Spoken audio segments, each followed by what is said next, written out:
Every team, every topic, everywhere. This is Believe.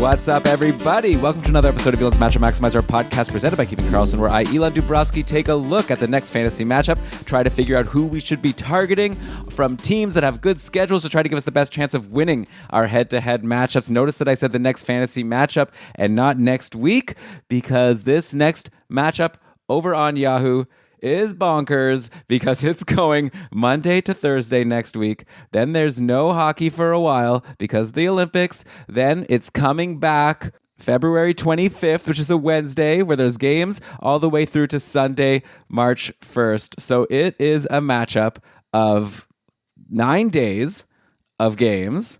Monday to Thursday, that's 4, and then 5 days, Wednesday to Sunday on the back half. So it's a longer schedule, and this is going to make it obviously very tricky, especially because in the Olympics there might be injuries. Like, who knows what's going to happen?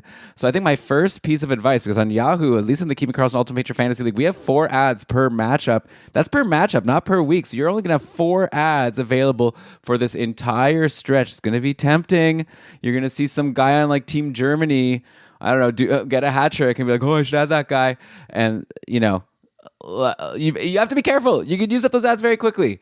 And you're going to want to save them, especially, like I said, because of those injuries. Before you know it, you may have, like, imagine you use like 2 or 3 ads right on Monday morning, like some of us like to do.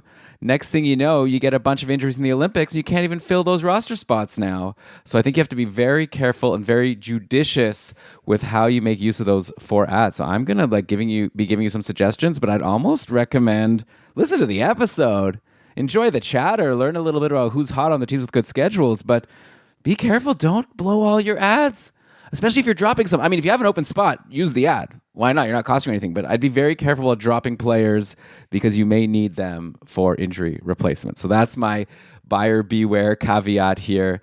As far as who we're targeting, I mean, there's also a lot of strategy that goes into that, right? Like, maybe we should just be focusing on team. So for that Monday to Thursday next week before the break, there are 6 teams that play 3 times. And then a bunch of teams that play 2 times. Almost everyone plays 2 times. And then there's 3 teams that play only 1 time. So those are Anaheim, Boston, and the Rangers. So those are teams where maybe if you are going to drop someone, you're looking to drop someone from those teams because they're not going to give you any games for a long time aside from just one. And you maybe want to target these teams that play 3 times. But of course, some of it kind of balances out. Anaheim plays 1 time, like I said, on next Tuesday. Then in that final stretch of 5 games, there's a bunch of teams that play either 3 times or 2 times. Those are the only 2 options. Anaheim's one of the 3s. So, and they're on off days. So maybe it's worth it to hold your Anaheim person for that second half of the matchup. So there's a lot of thinking that goes into it. I'll try to break this all down for you. I feel like it would be too much for me to just go through every single team and tell you their schedule. But really, I feel like this is going to be one of those situations where you're going to want to, first of all, look at your team, think of who you're considering dropping, take a look at their schedule over both next week and then the back half of the matchup. See how many games you're giving up. Figure out the off-day schedules. See if, get a really good sense of, do I want to drop this guy? Yeah, he's been doing nothing for me. I was planning on dropping him, but maybe I should just hang on because I'm going to actually get a decent number of games here. And then for your ads also, you're going to need to, and what I was going to say is for your ads, just look at all the free agents. Look at anyone who's like appealing to you. You know, we have our Cupful roster tool where you can see the percent rostered for all the free agents for your specific division in the FA tracker. I would definitely recommend just seeing who's like highly ranked on there, owned in most Cupful divisions, but free agent in yours, and, you know, kind of go through them, then check the schedule for yourself and see if it may be worthwhile. I don't know if you want to be necessarily targeting teams specifically here because it kind of does even out for a lot of the teams over this stretch, though not all of them, right? Like we have Boston plays 1 time and then 2 times. So only 3 games for this stretch, while a team like Buffalo actually has 3 games over the first half and then 3 games over the second half. So that's 6 games versus 3 games for Buffalo versus Boston. Of course, you got to check off days. You got to check to make sure you can actually fit in those games. But assuming you're picking between someone who's going to play 6 times and 3 times, it's a no-brainer. But for a lot of these teams, it does even out. Like the Rangers play one time over this first half, and then actually they're also only 2 times the next half, so that's only 3 games. So that's another team actually. So Boston and the Rangers are the 2 teams that maybe you are avoiding for streamers at this point. Oh, so I have Pavel Zacha on my team. Well, he's an IR right now, but yeah, maybe he's not going to be someone that will be worth holding. But okay, so man, I gotta be honest. Like, okay, I want to dive in. There's so much I want to get to here, and I've only been doing preamble so far. I just feel like there's so much strategy. I guess, okay, more things to say. For the Monday, Tuesday, Wednesday, Thursday coming up, the Monday and Wednesday are like semi-busy. There's 20 teams playing on both days. So those are those like tricky days where I can't just tell you for sure if you're going to be able to fit someone in or not. You're going to have to set your roster and see. Like maybe you could only fit a left wing from forwards or a D or a G, you know? So like 20 is that borderline. I'm going to assume, I guess, that you can fit people. 20 usually you can fit someone since there's 32 teams overall, but it's not a guarantee. For that back half, the Wednesday to Sunday, so there's 16 teams playing Wednesday, 24 Thursday, light on Friday, only 8 teams, and 26 Saturday, and then 12 Sunday. So basically for that back half, it's the Thursday, Saturday are busy. So we're just going to assume that no streamer is worthwhile for the Thursday, Saturday. So I'm looking at it as like we're trying to get as many games as we can from Monday to Thursday, and then from that following at the end of the month, Wednesday to Sunday, skipping the Thursday, Saturday. So does that make sense? Does that help? Let's figure this out as we go, okay? Let's start. I'm just going to pick a team. We're just going to go for a while, and we'll end. And honestly, this is going to be kind of tricky. But let's look at all the teams that play 3 times in this first stretch. I think that's a good place to start, because those are teams that you're getting games from now. Again, I don't want you to use too many ads. Maybe if you have a free ad, especially I'm recording this by the way on Saturday, it's in the afternoon, so a whole bunch of games can happen tonight. So a lot can change in terms of line combinations or an injury or some unknown hot streak or whatever. But like, you have time to potentially use any remaining ads you have from this matchup that you're currently in to bolster without using your precious 4 moves from that next matchup. But Buffalo is a team you could definitely target, because they play 3 times. Oh yeah, I said so. I'm going to go through all the teams that play 3 times over this next stretch. Buffalo plays Monday, Tuesday, Thursday. So they're even skipping that busy Wednesday, because like I said, it's Monday and Wednesday are the days where there's 20 teams playing. So if you can fit the Monday, you're getting 3 Buffalo games. And then in that second half, they're going to play the Wednesday, Friday, Saturday. So the Saturday is busy, but you could always stream your Buffalo person in, get Monday, Tuesday, Thursday, and then wait a couple months, weeks, and then get the Wednesday, Friday, and then reassess after there. And Buffalo's also just one of those teams where there's a lot of fun people available for us right now. A lot of good stuff going on for the Buffalo Sabres. They don't lose games anymore. So the number one person you have to get, if you can, is Alex Lyon. That's like not a streamer. That's like UPL is injured right now. He's almost for sure going to get 2 of these 3 games next week, like probably either Monday, probably like it's Monday at Florida, Tuesday at Tampa, and then Thursday versus Pittsburgh. So they're not like easy games, but it's Buffalo. They win all the time, right? So you definitely want to get Alex Lyon and get 2 goalie games there, one of the back-to-back and then the Thursday against Pittsburgh. As far as forwards go, I'm sure you have lots of options. Like even for a team that is scorching like the Sabres. If you look at their percent rostered on Yahoo, you've got Dahlin, Tage, Tuck, Matthias Samuelsson at this point. Those are our only players over 40% rostered on Yahoo. So theoretically, depending on your league, you could have a lot of people available to add. I would say the name that jumps out to me right now that's available in a lot of leagues, who's just grabbed in my Cupful division, I think it was yesterday or the day before, but we've got to start looking at Jack Quinn. Right? He is scorching hot right now. He just had 3 assists against LA last Thursday.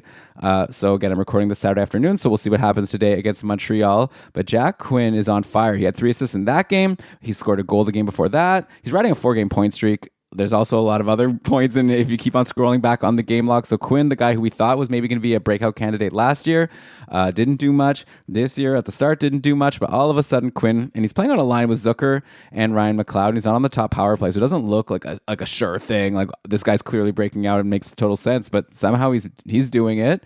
I guess, is that the second line? They're going to, in the last game against LA, it was Tage, Tuck, and Benson, and then McLeod, Zucker, Quinn.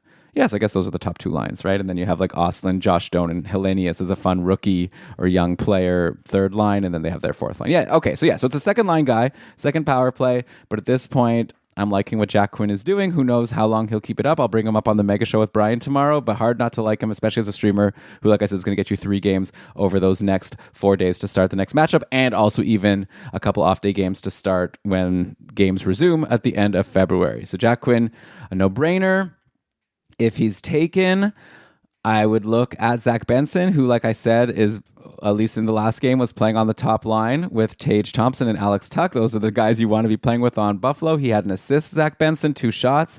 Of course, this is a risky play because he could get bumped from that line, and then he loses a lot of value. The top power play in that last game was Tage Zucker, Josh Doan, Noah Ostlund, and Dahlin. So you're not getting like top power play exposure with Zach Benson, but that's what gives us so many options, right? So you can get a top liner like Benson. You can get a non-top line but solid hot streak Jack Quinn. I think I'd lean Quinn right now just because it's been a long stretch of production, and you don't have to worry about the line getting worse. It can only get better. Then I guess, you're looking at, if Jason Zucker's out there at this point, I know he's like not rostered in that many leagues, but it's silly. Like he should be. He's great. So I would say Zucker's, I'd probably take over Jack Quinn. I didn't even think to say him, but that is a person. Josh Norris, by the way, is skating again. So couldn't hurt if he's dropped in your league. You could stash him in IR, see if maybe he comes back after the Olympics. So you'll get a few games before he gets injured again. Couldn't hurt. Then, Ryan McLeod has been doing really well for a long time. At this point, Brian and I always talk about it on the show, and it's like, why is McLeod doing this? I'm not even sure, but he's clearly knows how to put up those points. So he's currently riding a 4-game point streak, 6 assists in his last 4 games, Ryan McLeod. So you can go for him. It's just a myriad of options. Like, I think the real takeaway, you could stop the episode here, go check your free agency, see who on Buffalo is available, and go from there. I'm looking at Micah Couple division. It's like wiped clean. Jeez, like there's no one. I could get Owen Power if I want, which I don't. He's been doing nothing, and he gets already like big ice time. It's not like anything's going to improve there. You get Ostlund, like I said, who's been playing on the top power play. He hasn't been doing too much with it. That could easily change. So for me, I have no options, but you may have some options. So take a look at the Buffalo Sabres and see if there's anyone that I've mentioned on this episode that is available, and it's probably going to be worth your while with the way the Sabres are playing. All right, so that's Buffalo. I'm like over 10 minutes into this episode already. I've talked about one team. So then the next team playing 3 times here is going to be the Florida Panthers. They're going Monday, Wednesday, Thursday of this week coming up. So again, Monday, Wednesday are middle days, 20 teams playing, so you're going to have to check. But if you can fit those 3 Panthers games on Monday, Wednesday, Thursday, then after the break, there's another 3 games. So you would get Thursday and then Friday, Sunday. And like I said, the Thursday's pretty busy, but then you're getting the Friday, Sunday. So potentially you can be getting 5 games.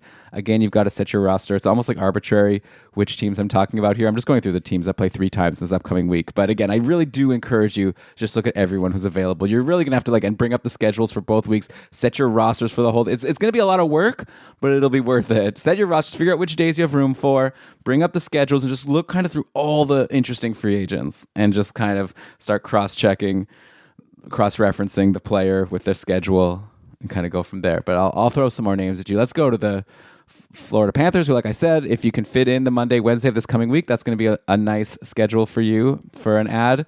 The options here, kind of interesting also. Like with Florida, they spread things out in a way, but also the people who get the exposure don't always do stuff. Like, so you have Mackie Samoskevich in this last game against St. Louis was playing with Matthew Tkachuk and Sam Bennett. I will mention that Marchand is hurt, and Lundell missed that last game. And like after the Olympics, you'd assume a lot of people will be healthy, but of course new people could be injured. So it's hard to really expect like what the lines will be after. But theoretically, if Samoskevich is playing with Matthew Tkachuk and Sam Bennett, that's a very good spot for Mackie Samoskevich, who is super quiet and cold, but that's what makes him available in free agency. And I think there is a decent chance. I think I've said this on the show before, and it didn't work out on a matchup maximizer a few weeks ago. I still think, clearly the coaching staff, Maurice likes Samoskevich, is putting him on a top line in a position to succeed. So we'll see if that holds, but that's a guy I'd be keeping my eye on. Then we've had a line with Verhaeghe, Reinhart, and Evan Rodriguez. Rodriguez is just always one of those guys. It's like, he's out there. He is okay. Sometimes, he'll do something sometimes, but he doesn't really ever break out. And actually, right now, Rodriguez is mired in a bit of a cold streak.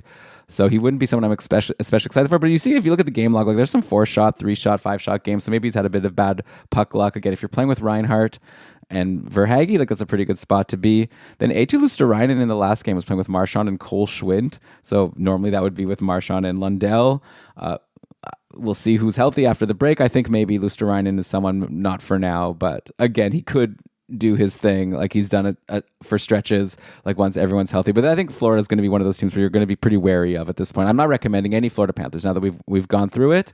You can go for Uvis Balinskis, who's still been running the top power play. I'm not that into him. He's like, maybe he'll do something once in a while, but it's not as if he's been gangbusters even while holding the spot. I know, like, after I said on the podcast I wasn't interested, then he had 2 games in a row with goals, but then he went on a long cold streak. I see he got a power play assist in the last game against St. Louis. I think it'll be more like that. Maybe 1 power play assist every 4 games or so from Balinski's, maybe a goal every 5 or 6. That should probably do it. All right, so that's the Florida Panthers. I guess at this point I've been blabbing for a while. Let's take our break. I'll come back. We'll go through some more teams that jump out at me as potential targets for streaming for this crazy upcoming matchup. Back in a sec. The jaw-dropping moments that make hockey, hockey. Experience them all with DraftKings Sportsbook, an official sports betting partner of the NHL. Missouri listeners, listen up. DraftKings Sportsbook is now live in the Show Me State. New customers, this one's for you. Bet just $5, and if your bet wins, you'll get $200 in bonus bets instantly. Download the DraftKings Sportsbook app now and use code THPN. That's code THPN to turn $5 into $200 in bonus bets if your bet wins. In partnership with DraftKings, the crown is yours. Gambling problem? Call 1-800-GAMBLER. In New York, call 877-8-HOPE-NY or text HOPE-NY 467-369. In Connecticut, help is available for problem gambling. Call 888-789-7777 or visit ccpg.org. Please play responsibly. On behalf of Boot Hill Casino and Resort, Kansas, pass-through of per-wager tax may apply in Illinois. 21 plus age and eligibility varies by jurisdiction. Void in Ontario. Restrictions apply. Bet must win to receive bonus bets which expire in 7 days. Minimum odds required. For additional terms and responsible gaming resources, see dkng.co/audio. Limited time offer. Copyright NHL 2025. All rights reserved. So I've gone through Buffalo. I've gone through Florida, another team that plays 3 times on both the front and back halves, which is the best you can get, though of course it depends on what days you can fit the players in. But the New York Islanders are going Monday, Tuesday, Thursday coming up for the next matchup, and then after the break, Tuesday, Thursday, Sunday. So the Islanders, not that exciting for that second half because you'll probably be full for the Thursday, Saturday, but I do like the Monday, Tuesday, Thursday coming up. Assuming you can fit the Monday, that's 3 games in 4 days. That's always not a bad start to a matchup. So we can take a quick stop, I think, on Long Island, or I think that's like apparently antiquated to say, but to that team, the New York Islanders, and see like who we could potentially add from the squad. Some interesting names are popping up right now of guys who have been producing that could be available to you. So, you know, aside from Schaefer and Horvat and Barzal, everyone else is very likely out there. I mean, not Sorokin, of course, as well. But aside from that, I think you have the pick of the litter here in that last game against the Rangers. So they've acquired Andre Palat, who was playing with Horvat and Heineman. So I like a guy playing with Horvat, right? And Horvat starting to finally get going, assists in each of his last couple of games. So that's at least something. Heineman had himself a goal a couple games ago. It was only a 2-1 win against the Rangers in the last game. They beat the Rangers twice in a row.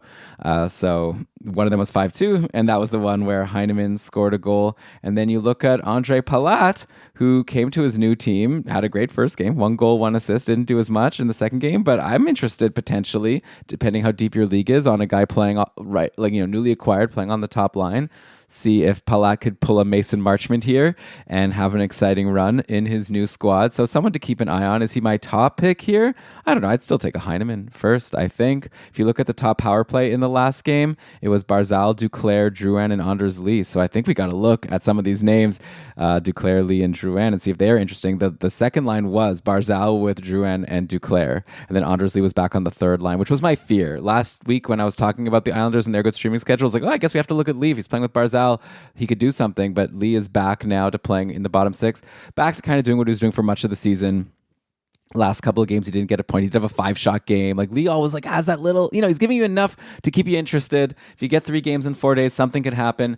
But at this point, I think the more exciting option, you have to look at Anthony Duclair, right? If he's going to be on this line with Barzal and on the top power play, and apparently he has that new stick, Duclair could be good. He did have 2 assists in the game against Philly earlier in the week. After that, the 2 games against the Rangers, nothing though for Duclair. So I think you are taking a bit of a risk, but he did have that run of goals. it's like, I don't know if I would jump on him, to be honest. I think I'd be too wimpy and afraid that he could get bumped down the lineup or he can just like have a quiet stretch. But he's a name I had to throw out there. I guess JG Pajot. Oh, I said Drouin.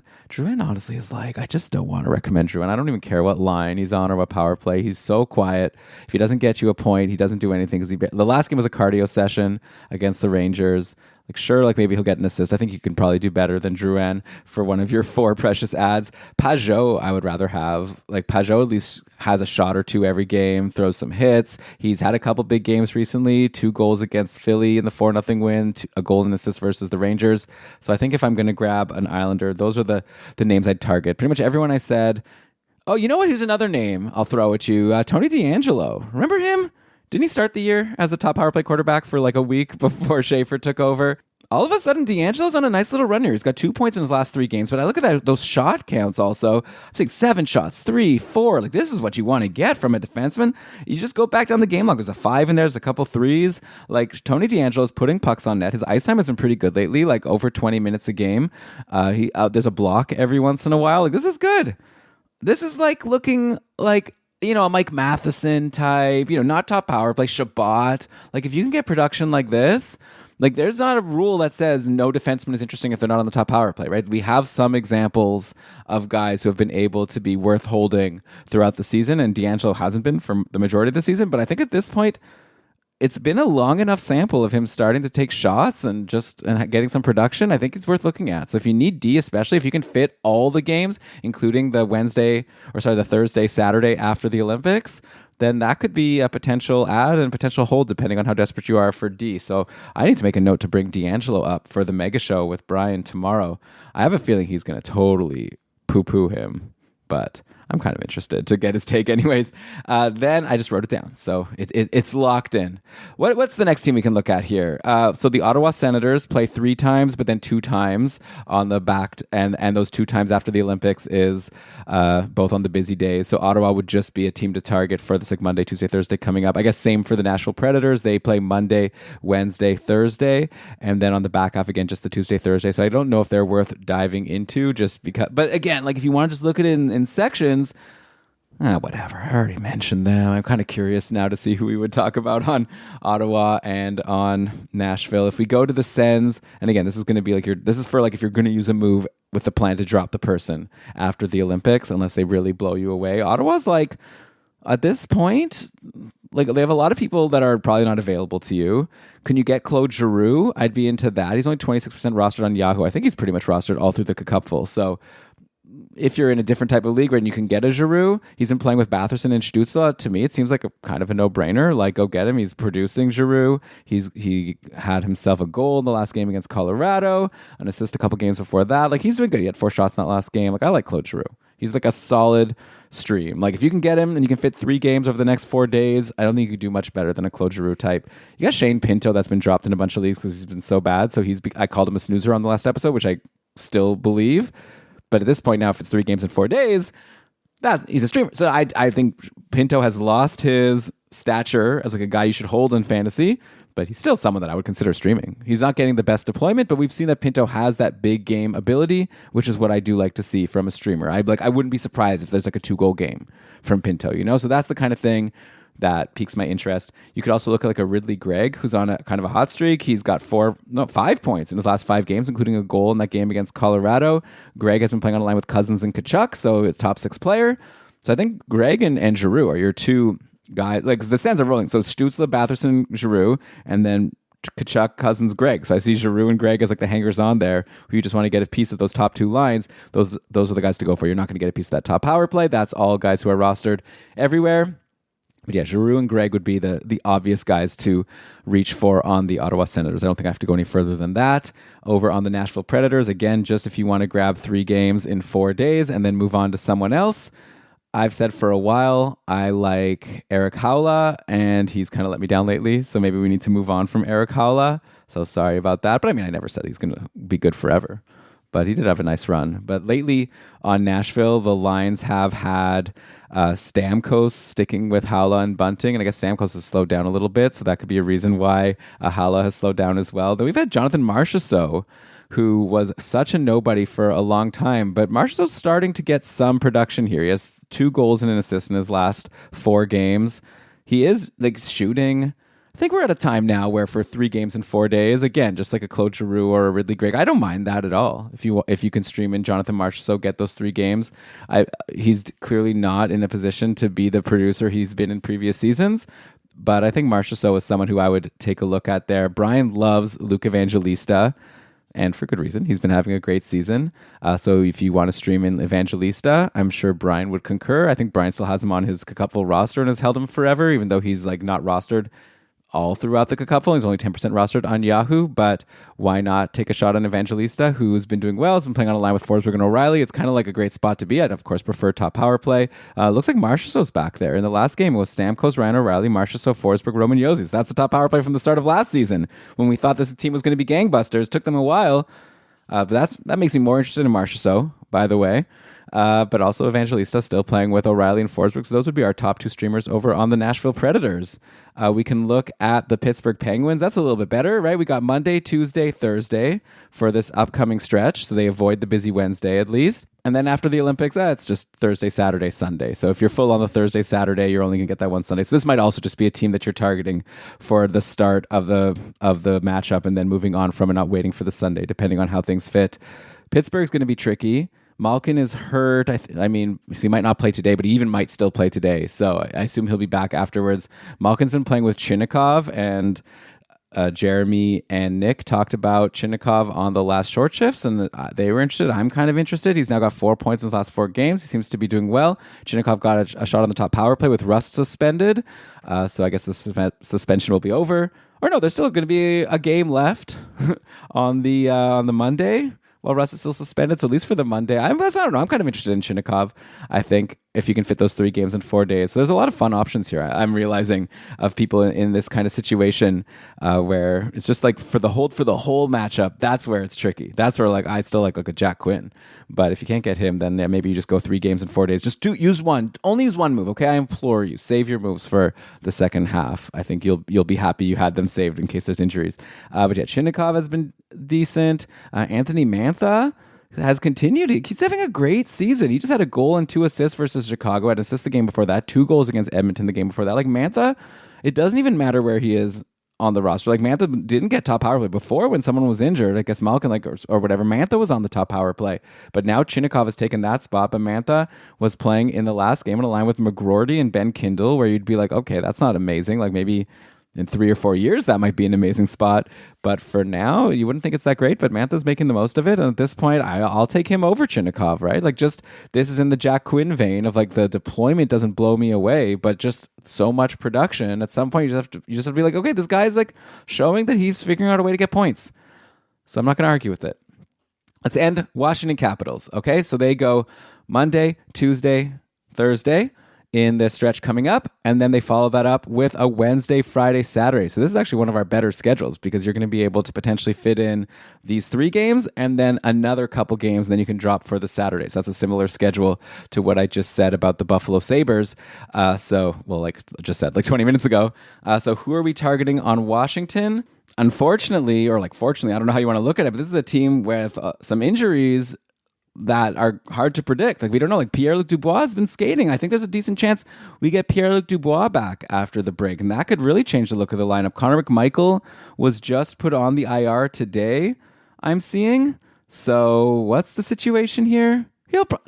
I don't know. I guess I haven't seen anything saying it's so serious, so maybe it's possible McMichael comes back after the Olympics. That's the thing with the Olympics. There's going to be so many, there might be injuries from players playing in the Olympics, but there might also be some surprising outjuries. The Olympics are over, we've had all this time, and then next thing you know, the player's yeah, I'm ready. That's the time I needed. So, but I don't know. So as far as trying to predict the lines, I don't even think I could help you here. Because I think if anything, just grab Dubois. If he's sitting in your free agency, and you could just stash him in your IR for free, I don't mind that move.